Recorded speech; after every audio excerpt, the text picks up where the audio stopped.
All right, thank you everyone for joining us. We are joined today by Mizzou football head coach Eli Drinkwitz for the first day of spring practice. We'll open it up with a statement from coach and then open it up to questions. So with that, take it away, coach. Yeah, first off, would like to welcome the newest addition to our Mizzou family. Archer Gray Hamden, son of Bush Hamden, was born 2 nights ago, 7 pounds, 13 ounces. Family's doing well. Coach Hamden was not at practice today. He was taking first things first, taking care of his family. So wish them well. Very excited about adding Archer to the Mizzou football family. We do have several injuries we need to update. Guys who are not out there today. Trajan Jeffcoat is dealing with an injury. It is day-to-day, but was not able to go today. Jalen Knox has had surgery on his on a lower extremity. Anticipate being back for the start of summer, so he's not out there today. Nico Hay had surgery to clean up a injury from the fall. Again, should be back for summer. Was not an extensive surgery. Just wanted to get it done and be back ready for full speed for the summer. Anybody else I'm missing that was asked about? Oh, Jarvis Ware is recovering from an ACL surgery, and so he's not available for practice right now, and is not out there.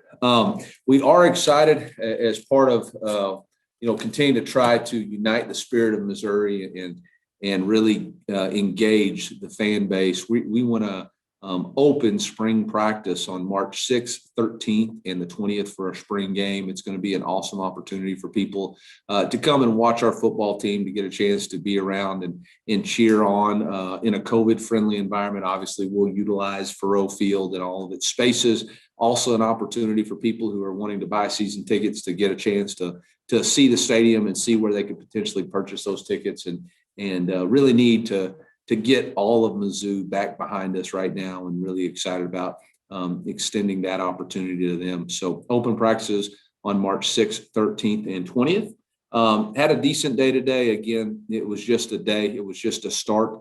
What I challenged our guys today was, we knew there were going to be mistakes, but do we come back? Do we correct those mistakes tomorrow? And if we can do that, if we can get better from day 1 to day 2, then we've got a chance to have a solid spring. So with that, I'll open up with questions.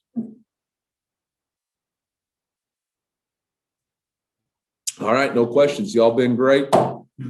And we'll see y'all. When's the next media availability? Mizzou 40, Power Mizzou. First up. Hey, Eli, obviously Larry Roundtree was a very big part of the offense last season. I guess, how do you kind of go about replacing someone who had that many touches, and what more can Tyler maybe show in a larger role this season? Well, you don't replace Larry Roundtree. I mean, one of the best backs in the SEC last year, a guy who's was the all-time leading running back rusher in Mizzou football history. So you don't try to replace him. You just go out there and be the best version of yourself that you can be. And obviously, we feel good about what Tyler Beatty can do. But we're also looking for growth from that room from other guys. So Elijah Young, Dawson Downey, Simi Bakari, and so on and so forth. So excited about what that room's potential is, but each one of those guys just needs to be the best version of themselves.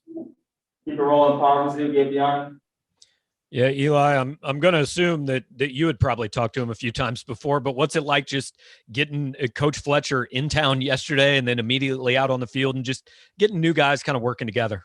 Yeah, that's probably a first for me and him. I don't know that I've ever hired a coach and the next day put him on the field to coach, but he adjusted well, and obviously he's just like everybody else. So he's learning it as fast as he can, and you just, how do you eat an elephant one bite at a time, and that's really just the way that we're trying to approach it, just one bite at a time, one day at a time, and it'll be a little bit slower for him tomorrow. Obviously, it was great to get Coach Wilkes and Coach Franklin out there, and really excited about some of the new things that we saw on defense.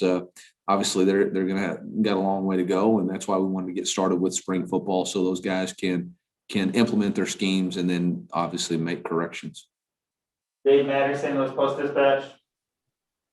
Eli, this off season and this spring for Connor, just how different can it be? He's not consumed with maybe looking over his shoulder trying to win a job when he knows he's already played out there.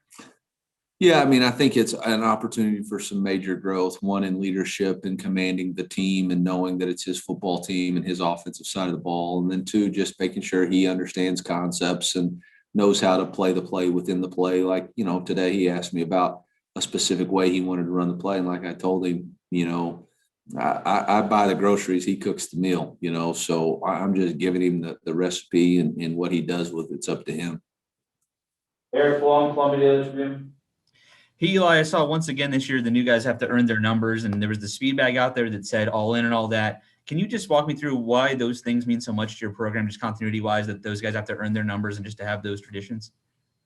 Yeah, I mean, for us to tap in, there's a lot of distractions. There's a lot of things going on outside of football. But, when you walk across that field, when you walk across that tunnel and get ready to step on that field, we need all of you in, and we need you to make that commitment to yourself and to our team that for the next however long, how many periods it is, I'm focused on my job right here. I don't have my cell phone distractions. I don't have the rest of the world.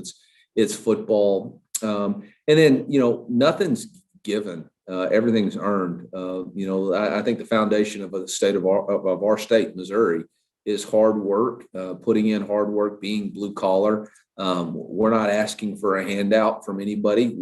We're the show me state. We're going to go earn it.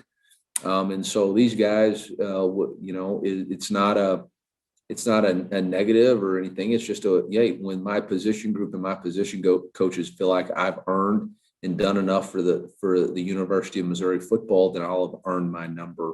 And it's just a rite of passage. Blair Kirkhoff, Kansas City Star. Hey, welcome, Blair. Not sure we've met. Thank you. Yeah. Look, spring football. There you go. See you soon. Yeah. Hey, we've talked a lot about what Connor needs to do in spring, and I'm just wondering what were his attributes? What did you really like about him during last season?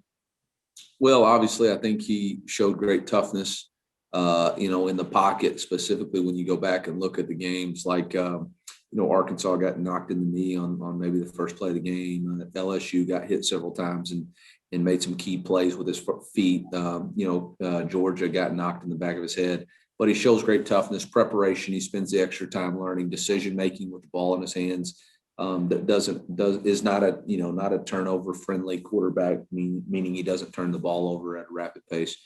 I believe he's an accurate passer. Obviously was well above the 60% completion percentage. And then, he's learning his leadership role. But those are the characteristics that we looked at. Thought he did a nice job with. Kyle Fennell, the man eater. Well, you talked about watching for improvement day over day during the spring, but on this first official day of spring practice, what are some of those specific things you're looking for as a coach, and what are you just paying attention to on a first day? Well, I mean, we want our guys to learn how to practice. That's what day one's about, is making sure they understand how to practice, how to get lined up, how to rotate from series to series, how to anticipate what's next, how not to waste time, make sure that we're jogging from drill to drill. And that's really why today was really a shorter script than what normal practices would be, was just to make sure we're teaching, making sure they understand what a normal expectation of practice is. And then, once you get that one in the books, you're all about how do we improve in the next one. Andrew Kaufman, KMIZ. Hey, Coach, I noticed you guys are wearing the Norris Stevenson shirts. Why was that important to you guys to do that, especially on day one? Yeah, I think we've learned so much about Norris Stevenson and his contribution to Mizzou football. Obviously none of us would be here if it wasn't for the courage and strength that he showed to be the first African-American football player at Mizzou. And as our celebration of Black History Month, which is our history here at Mizzou, we wanted to honor Norris and his family and honor the contributions that he was. So all of our players wore these, our coaches wore these underneath their shirts, understanding that, for a lot of us, we wouldn't be here if it wasn't for, like I said, his strength and his courage. And we just wanted to take today to honor him and all be Norris Stevenson today and just say thank you for that. And hopefully it's a tribute to his family and the city of St. Louis and to all the people that were involved in making it happen. Jack Sobel, the man eater. Eli, he's been in the building for a bit now. What are your initial impressions of Mookie Cooper after a couple couple weeks in the weight room and a day of practice? Mookie's fast. So that was my impression today. Mookie's fast. It's day one. So he does a lot of good things. He's got a great smile. He's got great work ethic and energy. I think it means a lot to him. He wants to be successful. He wants to put in the time and effort to be a good football player. But we got a long ways to go. And for him, again, each day is another day to improve. We're going to have good days and bad days as he's learning the offense. So I don't try to put too much into, any one practice or any one day, but just keep stacking good days. And he stacked a good day today. Sam McDowell, Kansas City Star. Hey, Coach, you mentioned getting Coach Wilkes in the building. I'm wondering what's reasonable to expect as far as what you can accomplish in the spring, putting in a new defensive scheme. Yeah, I think it's reasonable to expect that we never scored a touchdown against their defense all spring. So, no, again, that's why for us, spring is so much, again, I started with our spring goals. Number one is individual player development. I don't get caught, don't lose the forest for the trees type of deal. Like overall, the number one goal, because we're going to have people missing in spring with surgeries, people in and out because of different injuries or sicknesses or whatever. Let's make sure that we're giving every player a chance to develop. And the way to develop in football is to practice football. And so that's the number one goal. And then two is the foundation of our offense, defense, and special teams. So guys understand the terminology. They hear it, they see it. Not in a meeting room, but on the field, and see how all 11 players, work together. So, for us, that's the reasonable expectation is for those two things to occur. And then the third thing is build the camaraderie between the coaching staff and players so that they know what that voice sounds like when they're in good situations, bad situations, adverse situations. Again, that to me is the reasonable expectations. Rome wasn't built in a day. I was going to make a really big snafu and say Normandy wasn't taken one day, but I'm pretty sure it was. So there we go. Greg Palermo, KTVI in St. Louis. Hey, Coach. I'm wondering not so much your day one impression of Tyler Macon, but what you hope he accomplishes in the spring and heading into the summer. Yeah, you got to remember Tyler Macon didn't even play his senior year of football because of COVID. So today was the first time he's seen live bullets, so to speak, or I should say live action since last year. So, I think for a reasonable expectation or all we're wanting is for him to get back in the saddle and get a groove. Obviously, the speed of the game is going to be so much quicker than it was in high school. I know they play great football where he's from, but it's going to be the speed of the game. And so for us, I told all those newcomers, expect to make mistakes, expect to have some bad days and some rough days, but just understand each day is a step closer to where you want to get. And for us, that's when the competition will occur is in fall camp when they're really comfortable within the schemes. This is like, drinking water through a fire hose right now. Back to Gabe Young and Mizzou. Eli, when you're talking about expectations of some of these newcomers and learning how to practice, do you have a different level of what you expect to see out of a guy that maybe is a junior college guy or a guy who spent some time in a college program when he comes here, or is it all brand new because it's a new program? I think it's all brand new because it's how we practice here. I think maybe the learning curve will be a little bit quicker once they get comfortable, but in the speed of the game is probably a little bit faster for those transfer, or they've adjusted the speed of game with the transfers, but everybody's trying to figure out where do we line up on stretch? Where's our sideline when it goes 7-on-7? What does a two-line finish mean? Why are they blowing whistles constantly? Why are we doing up downs if one person jumps offside? So until they can slow that down, it's going to be really hard to focus on improvement. So I think the reasonable expectation is that they're all going to need some time to adjust, which again is why we're doing spring early. Chase Matson, KLMU. Hey, Coach. Sean Robinson looks great and looks fully committed at his new position. Do you have any specific goals for him this spring, and what have you kind of told him? Yeah, again, for everybody, it's all the same individual player development. I know Coach Harbison has talked to him specifically about what he's wanting him to improve on.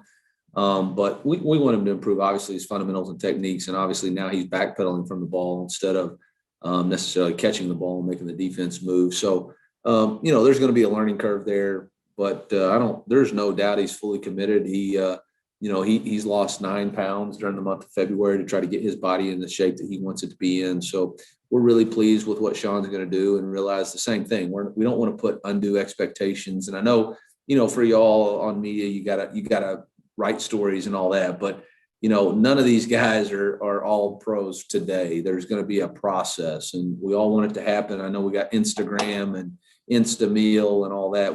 It's a process for us and players to develop, and especially in the game of football. Bill Pauling. Good afternoon. Yep. Sorry about that. You got me? Gotcha. Maybe not anymore. Bill. Welcome. Still muted. Wow. What's going There we on? go. Man, it's like 3 false starts.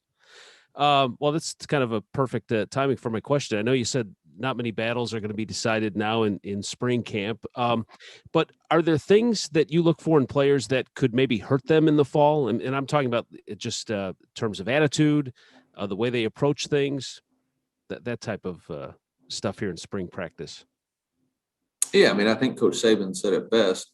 High achievers don't like mediocre people, and mediocre people don't like high achievers. So obviously, if somebody wants to be mediocre while we're trying to set the standard of excellence and pursuing the SEC East, then yeah, obviously that's going to hurt somebody's chances to compete in the fall. But our job is to get everybody in the boat. Our job is to get everybody at the same standard and expectation that we have, which is to play at a championship level. So again, why our focus is individual player development this spring. Again, no position battles are really going to be determined. Could people take a big step forward? Absolutely. While others take a step back? Yes. But there's 4 months of growth and maturation and studying and potential for people to be a different player in the fall than they were today. But there's also potential for people to be different players today than they were in the fall. And so we want to let these guys really grow. All right, last question today. Karen Kornacki. Go ahead, Karen. Come on, Karen, bring it. Hey, Coach, how are you? You got me all pumped up, ready to go. Yes, ma'am. Put me in, Coach. I just wondered, going through everything that was last year with the pandemic and all that, has that made any changes in the way you approach a season, the way you approach your team, the way you approach going through things that you can take good out of that and bring into this year? Yeah, you know what? Honestly, Karen, I think the number one thing is I don't take any day for granted. I don't take any practice for granted. Last year, practice 3, I had no idea that was going to be the last practice we had for spring. And so I think for us and all of us, coaches, players, everybody, is don't ever take a day for granted. Man, really soak up and enjoy the day, enjoy the opportunity. It's been a long time since I've seen a full stadium and enjoyed something like that. And so I think for everybody, whether it's football or pandemic or whatever, I think I've learned really take in the moments, really enjoy it. For us, again, I know I always refer back to our core values, but core value number 4, enjoy the journey, man. Life is not about a destination. It's about the journey that we're on and the lives that we can touch while we're on that journey. And the impact we can make while we're on that journey together. And so for me, it's just in our staff and in our players, it's about really soaking up and enjoying the moment. All right, You're welcome, Karen. Thank you. Was Dave Mattery even here today? I didn't even see him. Yeah, Did he even ask a question? Great. Yeah, he has a second. Oh, he did? Shocking. Still here. Second question. Oh, did Eric Blum even ask a question? Yeah, I saw him out there. I'm here too, Coach. Dang. Saw you out of practice. Were you at practice today? I was, yeah. Yeah, I saw you. Yeah, y'all look a lot different in person than you do on the screen.